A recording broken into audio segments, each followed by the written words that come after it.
যে আপনাকে গুরুত্ব দিচ্ছে না তার কাছে সময় এবং সঙ্গ ভিক্ষা চাইলে সম্মান কমে যায়।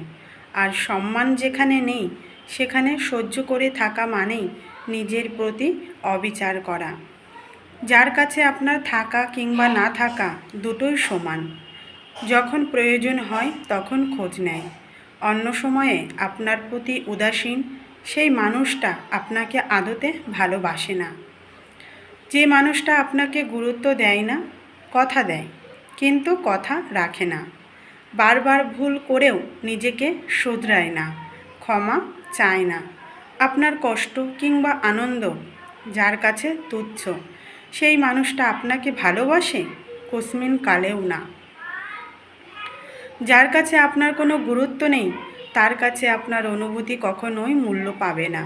যদি দেখেন বারবার চেষ্টার পরও কোনো পরিবর্তন নেই, তাহলে নিজেকে দূরে রাখুন। এতে বোঝা যাবে সম্পর্কটা আসলে টিকবে কি না।